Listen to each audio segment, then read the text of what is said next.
What's up, everyone? I know this video is a bit early, since it's actually supposed to come out on Wednesday, but I wanted to release it now since Metal Gear Solid 5 comes out tomorrow. That way, anyone watching this who's excited for MGS5 can use it to get hyped! So while I love the gameplay, story, music, presentation, etc. in the Metal Gear series, the one thing that I'm personally always most excited about when playing a new MGS is all the quirky design decisions and secrets that Kojima puts in his games. Sometimes they're amazingly creative bosses, enemy patterns, or gameplay mechanics, and other times they're just the little touches littered all throughout each game. But regardless, there's always hundreds of little, interesting, utterly unique things to find in a Metal Gear Solid. You really can tell a Kojima game when you see one, specifically because of the insane amount of tiny details when you explore. Details that really are the frosting on the cake for me. They're my favorite part of his games, so I figured we could jump in and take a look at some of them. Not everything here will be a secret, and if you're an avid fan of the series, you'll likely know about most, if not all, of the things listed here. But I can at least assure you that everything will unmistakably be a Kojima-ism. Hopefully, it'll get everyone more excited for what sorts of things he'll have hidden in MGS5 for us. Really quickly, it's worth noting that this isn't a top 10 list, and things will be shown in chronological order by game release. These are nothing more than just a few of my favorites. Let's get the most obvious and well-known one out of the way first. MGS1 is jam-packed with fresh ideas that no doubt got absolute boatloads of players stuck back in the day of its release. Unless you were extremely clever, you really had to spam the codec in order to figure out some of the puzzles presented to you. And even then, the answers wouldn't always be spelled out for you. This gained the game a reputation for crazy fourth-wall shenanigans, and some of the most creative writing games had ever seen up to that point. One of the earliest points players often talk about getting stuck is when they're looking for Meryl after she's seemingly run into trouble. Snake is asked to figure out her codec number to find out where she is. Or is he? The answer to this riddle is actually hidden on the back of the CD case the game is packaged in. There's a screenshot on the case that shows a codec call with Meryl, which reveals her frequency. In that way, Snake and the player are truly, and arguably knowingly, working together, because Snake by himself effectively has no way of finding the code. While this sort of design can have negative effects for anyone who doesn't have the original case with the game, overall I believe it's an extremely brave choice that helped lead to MGS becoming so well known in the first place.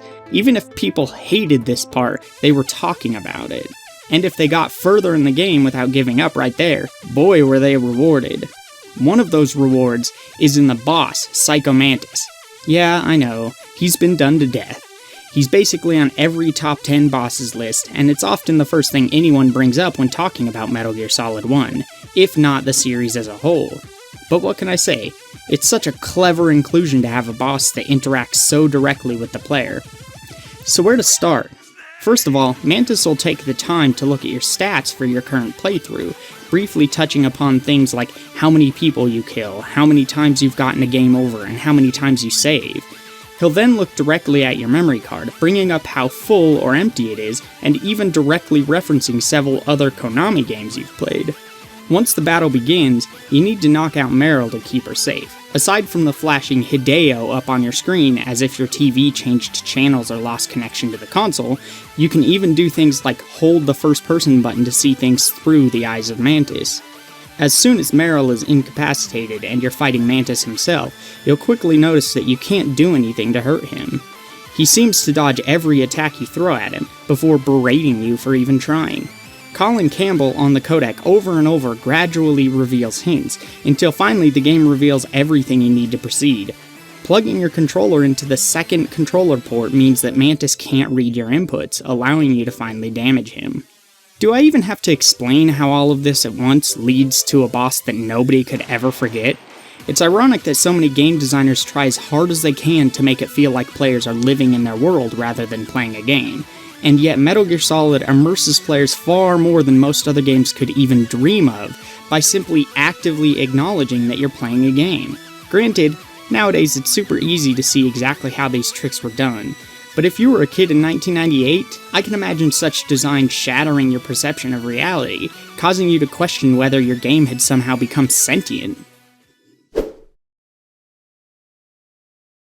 The first thing in MGS2 I want to talk about is pretty simple. On the tanker mission, Snake has a camera. His goal is to take pictures of the new Metal Gear being stored on the ship.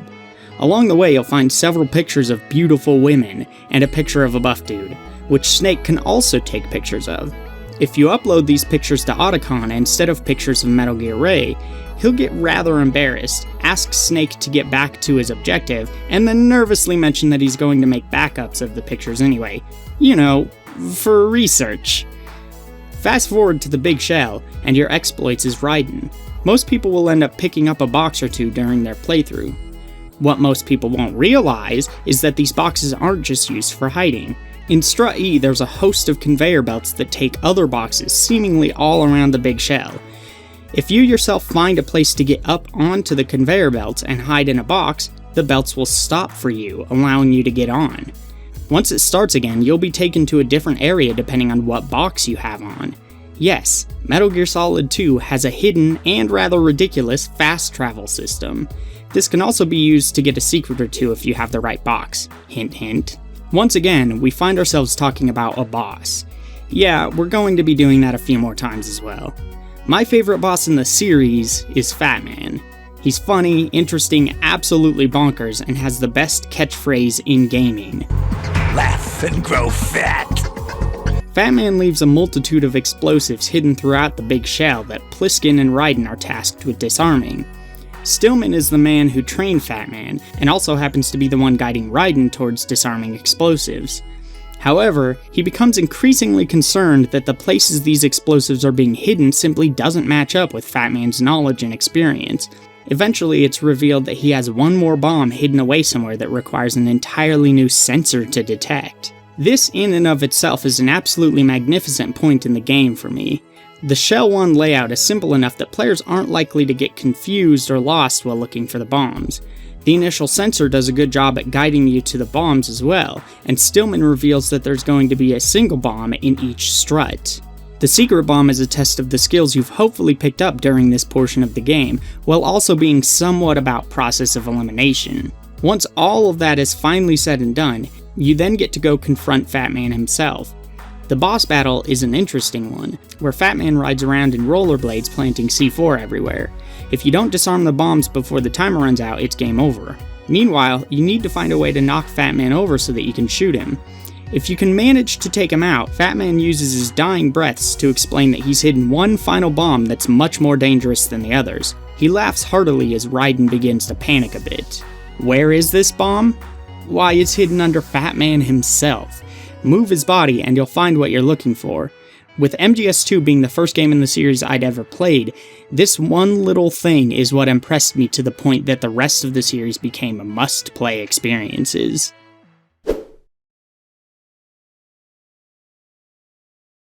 This game has the most Kojima-isms that I want to talk about, with some of my favorite in the series. And that's not exactly a surprise, with this also being my favorite game in said series. So let's jump right in. If you spin Snake around in the pause menu long enough, he'll vomit when you exit back to the game. Yup, that's a thing. So without further ado, vomit montage!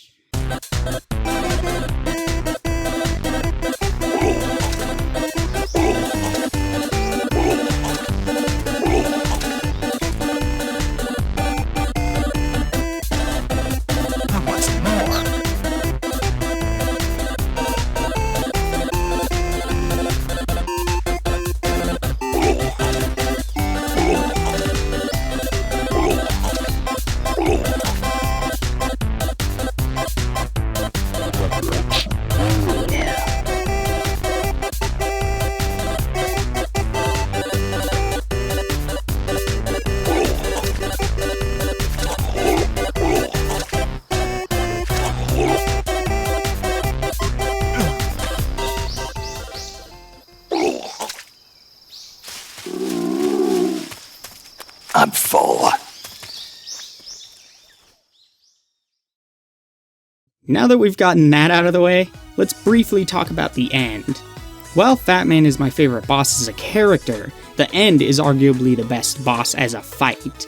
This fight takes everything that MGS3 is all about, hell, everything the entire series is about, and condenses it into what is easily one of the most engaging boss fights that has ever existed. The first time I did this battle, it took me like 3 hours to complete, and every single moment was indescribably intense and enjoyable. Sneaking around the jungle, swapping camos out, using the directional mic, the thermal goggles, there's so many tools to use in this fight that it's mind-blowing. This is really a battle that needs to be played to be understood.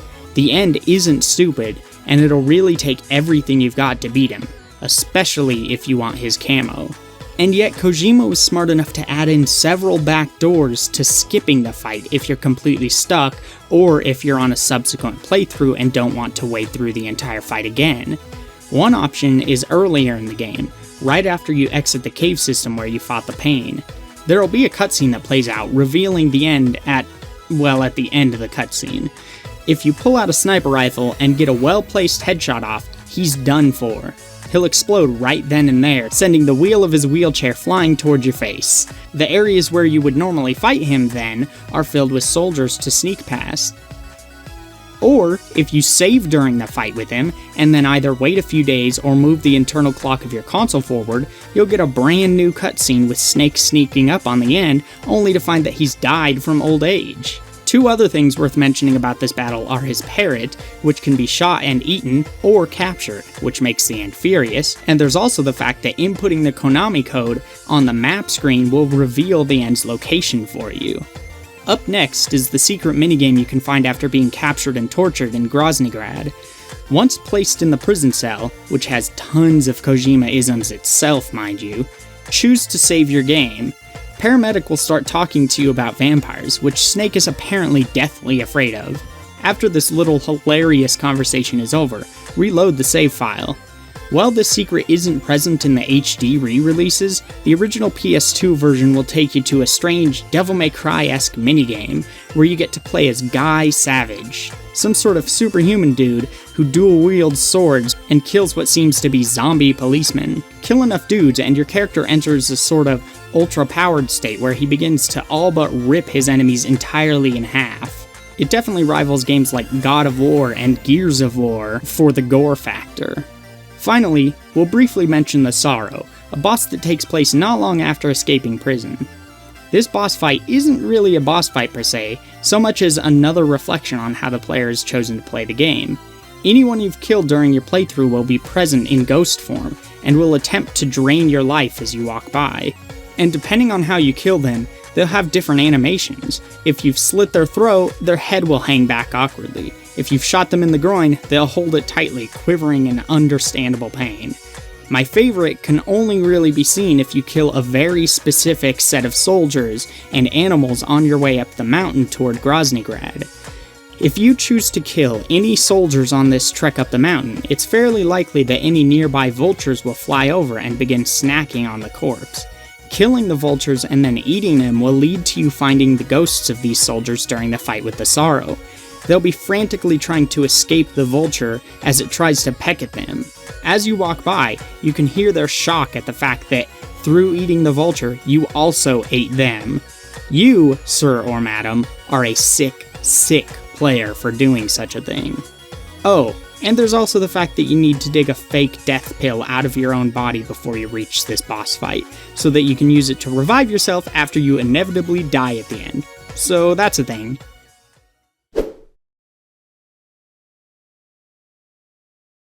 I honestly don't have much to say about the Kojima-isms in Metal Gear Solid 4 and Ground Zeroes. Oh, no, that doesn't mean the games aren't absolutely full of them. Boy, are they. I just didn't have quite enough time to get footage for the ones that I wanted to, so you'll have to settle for one from each game. As far as Metal Gear Solid 4 goes, my favorite one is one that was repeatedly shown in the trailers before the game's release. It's a simple thing, but I still find it hilarious to this day. Early on in the game's first chapter, you can find a statue. This statue seems to have space next to it for another statue. Well, you can actually get Snake to climb up there himself, and use it as a way to hide from patrols by pretending to be part of the scenery. The pose itself is hilarious, with Snake grabbing onto the statue's junk. But what's even more hilarious is the fact that persisting in this pose causes Snake to accidentally dismember the poor statue, destroying his manhood forevermore. The final Kojima-ism I wanted to bring up may not be the most crazy or interesting one, but it's something I wanted to talk about nonetheless. In Ground Zeroes, one of the tertiary tasks you have during the game is to find all of the XOF patches hidden throughout the base. Players will likely look forever and ever looking for them all, and they'll probably find all of them too, except for one. What's most often the final XOF patch you need to find is also the one that you've technically had all along. Smell the irony? If the player goes prone and then begins rolling around on the ground, the patch will eventually come flying out of Snake's equipment, having gotten stuck behind his belt at the beginning of the mission. This strange coincidence is revealed to the player through a cutscene after the patch pops out. You then simply pick it up and go on your merry way. Heck, even just the act of rolling is a Kojima-ism, just because it's so damn difficult to do.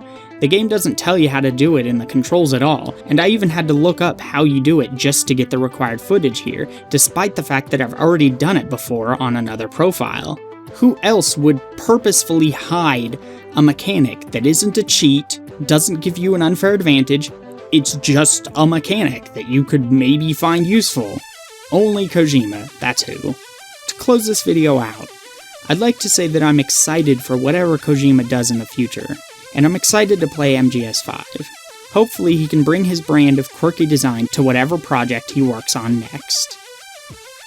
So what are some of your favorite Kojima-isms? They don't even have to be from a Metal Gear Solid game. Policenauts, Snatcher, Metal Gear Hold the Solid, whatever it is, share it down in the comments below. If you enjoyed this video and haven't already, please consider leaving a like, and maybe subscribing if you want to see more content. I've got plenty on the channel already, and I continue to upload something new every other Wednesday. Anyway, have a great week, see you next time, and if you're watching this on the day it was released, have fun playing Metal Gear Solid 5.